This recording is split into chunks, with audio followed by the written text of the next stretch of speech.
From Ayn Rand's The Fountainhead. This is In Praise of the Self, written 1943. Read by Joe DeNoia, Chesterfield, New Jersey, April 17th, 2023. Thousands of years ago, the first man discovered how to make fire. He was probably burned at the stake he taught his brothers to light. He was considered an evildoer who had dealt with a demon mankind dreaded. But thereafter, men had fire to keep them warm, to cook their food, to light their caves. He had left them a gift they had not conceived, and he had lifted darkness off the earth. Centuries later, the first man invented the wheel. He was probably torn on the rack he had taught his brothers to build. He was considered a transgressor who ventured into forbidden territory. But thereafter, men could travel past any horizon. He had left them a gift they had not conceived, and he had opened the roads of the world. That man, the unsubmissive and first, stands in the opening chapter of every legend mankind has recorded about its beginning. Prometheus was chained to a rock and torn by vultures because he had stolen the fire of the gods. Adam was condemned to suffer because he had eaten the fruit of the tree of knowledge. Whatever the legend, somewhere in the shadows of its memory, mankind knew that its glory began with one, and that one paid for his courage. Throughout the centuries, there were men who took first steps down new roads, armed with nothing but their own vision.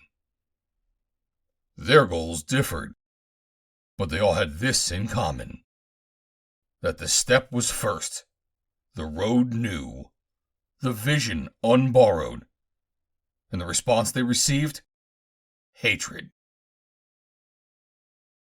The great creators, the thinkers, the artists, the scientists, the inventors, stood alone against the men of their time.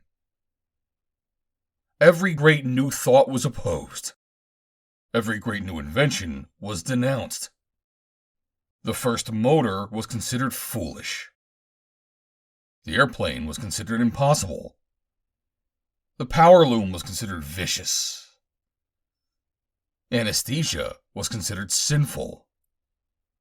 But the men of unborrowed vision went ahead. They fought. They suffered and they paid. But they won. No creator was prompted by a desire to serve his brothers, for his brothers rejected the gift he offered, and that gift destroyed the slothful routine of their lives. His truth was his only motive. His own truth, and his own work to achieve it in his own way. A symphony, a book, an engine, a philosophy, an airplane, or a building. That was his goal and his life. Not those who heard, read, operated, believed, flew, or inhabited the thing he had created. The creation, not its users. The creation, not the benefits others derived from it. The creation which gave form to his truth. He held his truth above all things and against all men. His vision, his strength, his courage came from his own spirit. A man's spirit, however, is his self. That entity which is his consciousness. To think, to feel, to judge, to act are functions of the ego. The creators were not selfless. It is the whole secret of their power, that it was self-sufficient, self-motivated, self-generated. A first cause, a font of energy, a life force, a prime mover. The Creator served nothing and no one. He lived for himself. And only by living for himself was he able to achieve the things which are the glory of mankind. Such is the nature of achievement. Man cannot survive except through his mind. He comes on earth unarmed. His brain is his only weapon. Animals obtain food by force. Man has no claws, no fangs, no horns, no great strength of muscle. He must plant his food or hunt it. To plant, he needs a process of thought. To hunt, he needs weapons, and to make weapons, a process of thought. From this simplest necessity to the highest religious abstraction, from the wheel to the skyscraper, everything we are and everything we have comes from a single attribute of man, the function of his reasoning mind. But the mind is an attribute of the individual. There is no such thing as a collective brain. There is no such thing as a collective thought. An agreement reached by a group of men is only a compromise or an average drawn upon many individual thoughts. It is a secondary consequence. The primary act, the process of reason, must be performed by each man alone. We can divide a meal among many men. We cannot digest it in a collective stomach. No man can use his lungs to breathe for another man. No man can use his brain to think for another. All the functions of body and spirit are private. They cannot be shared or transferred. We inherit the products of the thought of other men. We inherit the wheel. We make a cart. The cart becomes an automobile. The automobile becomes an airplane. But all through the process, what we receive from others is only the end product of their thinking. The moving force is the creative faculty which takes this product as material, uses it, and originates the next step. This creative faculty cannot be given or received, shared or borrowed. It belongs to a single, individual man. That which it creates is the property of the Creator.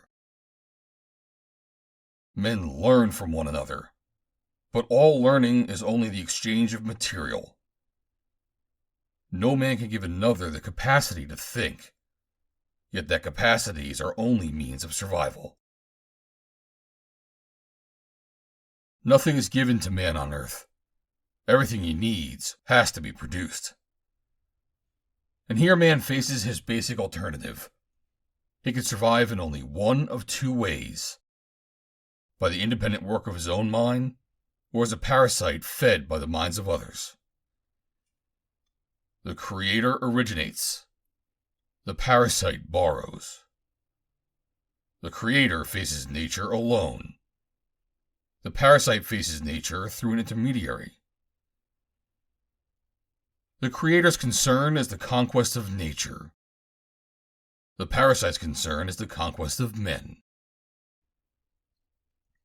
The Creator lives for his work. He needs no other men. His primary goal is within himself. The parasite lives second-hand. He needs others. Others become his prime motive. The basic need of the Creator is independence. The reasoning mind cannot work under any form of compulsion. It cannot be curbed, sacrificed, or subordinated to any consideration whatsoever. It demands total independence in function and in motive. To a Creator, all relations with men are secondary. The basic need of the second-hander is to secure his ties with men in order to be fed. He places relations first. He declares that men exist in order to serve others. He preaches altruism. Altruism is the doctrine which demands that man live for others and place others above self. No man can live for another. He cannot share his spirit, just as he cannot share his body. But the second-hander has used altruism as a weapon of exploitation and reversed the base of mankind's moral principles. Men have been taught every precept that destroys the Creator. Men have been taught dependence as a virtue. The man who attempts to live for others is a dependent. He is a parasite in motive and makes parasites of those he serves. The relationship produces nothing but mutual corruption. It is impossible in concept. The nearest approach to it in reality, the man who lives to serve others, is the slave. If physical slavery is repulsive, how much more repulsive is the concept of servility of the spirit? The conquered slave has a vestige of honor. He has the merit of having resisted and of considering his condition evil. But the man who enslaves himself voluntarily in the name of love is the basest of creatures. He degrades the dignity of man, and he degrades the concept of love. But this is the essence of altruism. Men have been taught that the highest virtue is not to achieve, but to give. Yet one cannot give that which has not been created. Creation comes before distribution, or there'll be nothing to distribute. The need of the Creator comes before the need of any possible beneficiary. Yet we are taught to admire the second-hander who dispenses gifts that he has not produced, above the man who made the gifts possible. We praise an act of charity. We shrug at an act of achievement.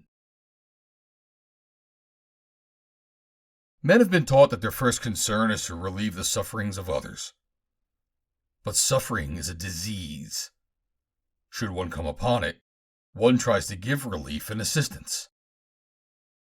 To make that the highest test of virtue is to make suffering the most important part of life. Then man must wish to see others suffer, in order that he may be virtuous. Such is the nature of altruism. The Creator is not concerned with disease, but with life. Yet the work of the creators has eliminated one form of disease after another, in man's body and spirit, and brought more relief from suffering than any altruist could ever conceive. Men have been taught that it is a virtue to agree with others. But the Creator is the man who disagrees. Men have been taught that it is a virtue to swim with the current. But the Creator is a man who goes against the current. Men have been taught that it is a virtue to stand together. But the Creator is the man who stands alone. Men have been taught that the ego is a synonym of evil, and selflessness the ideal of virtue. But the Creator is the egotist in the absolute sense, and the selfless man is one who does not think, feel, judge, or act. These are functions of the self. Here, the basic reversal is most deadly. The issue has been perverted, and man has been left no alternative and no freedom. As poles of good and evil, he was offered two conceptions: egotism and altruism. Egotism was held to mean the sacrifice of others to self. Altruism, the sacrifice of self to others. This tied man irrevocably to other men, and left him nothing but a choice of pain. His own pain borne for the sake of others, or pain inflicted upon others for the sake of self. When it was added that man must find joy in self-immolation, the trap was closed. Man was forced to accept masochism as his ideal, under the threat that sadism was his only alternative. This was the greatest fraud ever perpetrated on mankind. This was the device by which dependence and suffering were perpetuated as fundamentals of life. The choice is not self-sacrifice or domination. The choice is independence or dependence.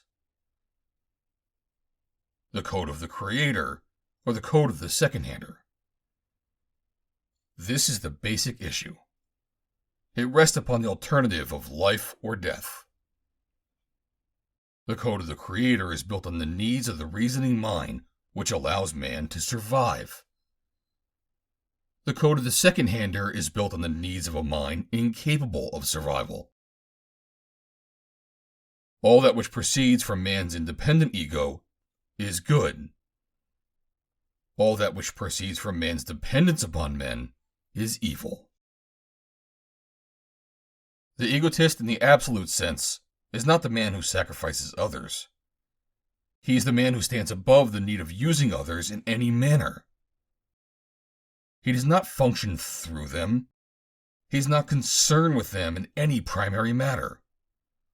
Not in his aim, not in his motive, not in his thinking, not in his desires, not in the source of his energy. He does not exist for any other man, and he asks no other man to exist for him. This is the only form of brotherhood and mutual respect possible between men. Degrees of ability vary, but the basic principle remains the same.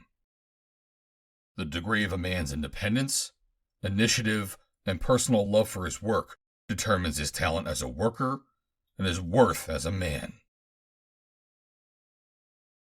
Independence is the only gauge of human virtue and value. What a man is and makes of himself, not what he has or hasn't done for others. There is no substitute for personal dignity. There is no standard of personal dignity, except independence. In all proper relationships, there is no sacrifice of anyone to anyone. An architect needs clients, but he does not subordinate his work to their wishes. They need him, but they do not order a house just to give him a commission. Men exchange their work by free, mutual consent to mutual advantage when their personal interests agree and they both desire the exchange. If they do not desire it, they are not forced to deal with each other. They seek further. This is the only possible form of relationship between equals. Anything else is a relation of slave to master, or victim to executioner. No work is ever done collectively by a majority decision. Every creative job is achieved under the guidance of a single individual thought. An architect requires a great many men to erect his building, but he does not ask them to vote on his design. They work together by free agreement, and each is free in his proper function. An architect uses steel, glass, concrete, produced by others. But the materials remain just so much steel, glass, and concrete until he touches them. What he does with them is his individual product and his individual property. This is the only pattern for proper cooperation among men. The first right on earth is the right of the ego. Man's first duty is to himself. His moral law is never to place his prime goal within the persons of others. His moral obligation is to do what he wishes, provided his wish does not depend primarily upon other men. This includes the whole sphere of his creative faculty, his thinking, his work. But it does not include the sphere of the gangster, the altruist, and the dictator. A man thinks and works alone. A man cannot rob, exploit, or rule alone. Robbery, exploitation, and ruling presuppose victims. They imply dependence. They are the province of the second-hander. Rulers of men are not egotists. They create nothing. They exist entirely through the persons of others. Their goal is in their subjects, in the activity of enslaving. They are as dependent as the beggar, the social worker, and the bandit. The form of dependence does not matter.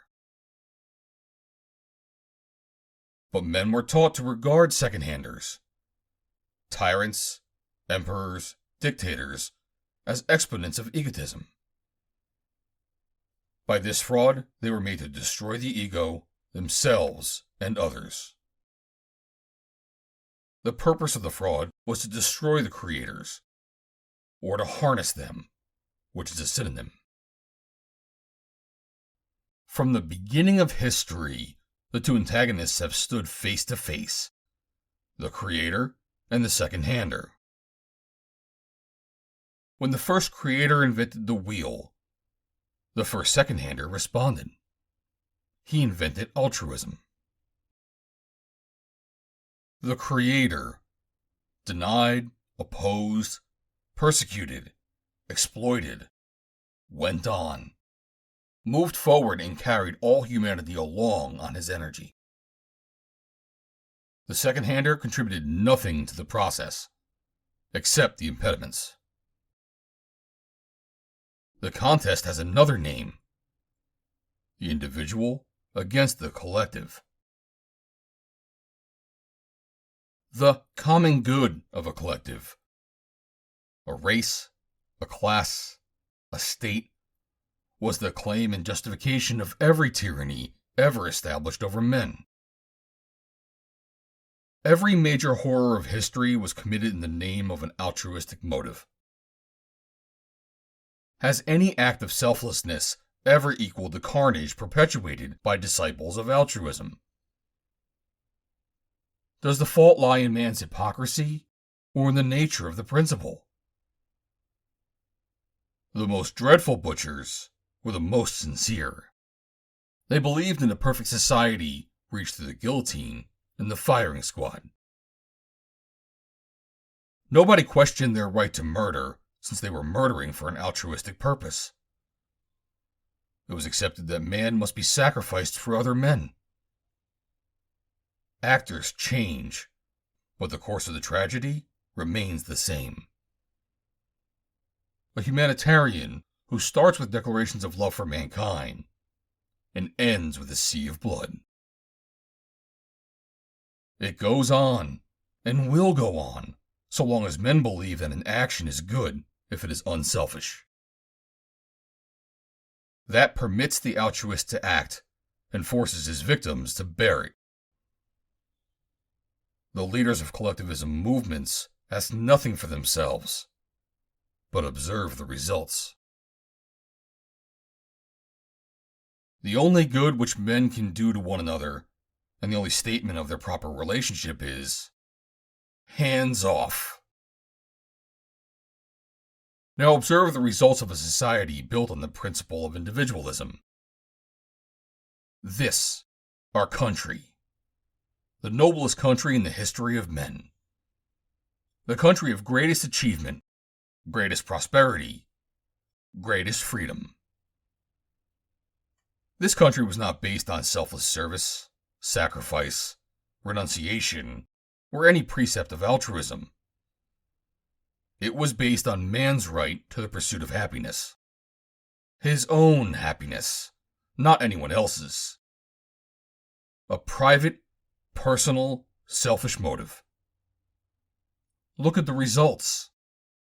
Look into your own conscience. It is an ancient conflict. Men have come close to the truth, but it was destroyed each time, and one civilization fell after another.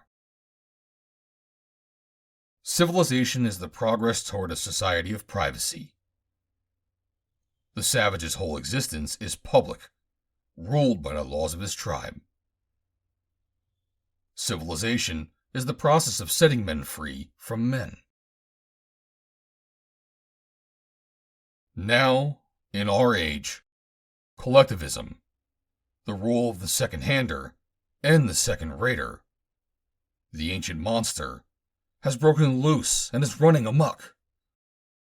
It has brought men to a level of intellectual independency never equaled on Earth.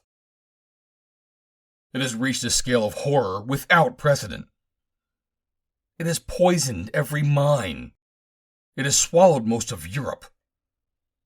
It is engulfing our country. I am an architect. I know what it is to come by the principle on which it is built. We are approaching a world in which I cannot permit myself to live. Now you know why I dynamited Cortland. I designed Cortland. I gave it to you. I destroyed it. I destroyed it because I did not choose to let it exist. It was a double monster, in form and in implication. I had to blast both. The form was mutilated by two second-handers who assumed the right to improve upon that which they had not made and could not equal. They were permitted to do it by the general implication that the altruistic purpose of the building superseded all rights, and that I had no claim to stand against it. I agreed to design Cortland for the purpose of seeing it erected as I designed it, and for no other reason. That was the price I set for my work. I was not paid. I do not blame Peter Keating. He was helpless. He had a contract with his employers. It was ignored. He had a promise that the structure he offered would be built as designed. The promise was broken. The love of a man for the integrity of his work and his right to preserve it are now considered vague, intangible, and inessential. You have heard the prosecutors say that. Why was the building disfigured? For no reason. Such acts never have any reason, unless it's the vanity of some second-handers who feel they have a right to anyone's property, spiritual or material. Who permitted them to do it? No particular man among the dozens in authority. No one cared to permit it or to stop it. No one was responsible. No one could be held to account. Such is the nature of all collective action. I did not receive the payment I asked, but the owners of Cortland got what they needed from me. They wanted a scheme devised to build a structure as cheaply as possible. They found no one else who could do it to their satisfaction. I could and did. They took the benefit of my work and made me contribute it as a gift. But I am not an altruist. I do not contribute gifts of this nature. It is said that I have destroyed the home of the destitute. It is forgotten that but for me, the destitute could not have had this particular home. Those who were concerned with the poor had to come to me, who have never been concerned, in order to help the poor. It is believed that the poverty of the future tenants gave them the right to my work, that their need constituted a claim on my life, that it was my duty to contribute anything demanded of me. That is the second-hander's credo now swallowing the world. I came here to say that I do not recognize anyone's right to 1 minute of my life, nor to any part of my energy, nor to any achievement of mine. No matter who makes the claim, how large their number, or how great their need. I wish to come here and say that I am a man who does not exist for others. It had to be said. The world is perishing from an orgy of self-sacrificing. I wish to come here and say that the integrity of man's creative work is of greater importance than any charitable endeavor. Those of you who do not understand this are the men who are destroying the world. I wish to come here and state my terms. I do not care to exist on any others. I recognize no obligations towards men except one: to respect their freedom and to take no part in a slave society. The end. Read by Joe DeNoia, Chesterfield, New Jersey, April 17th, 2023.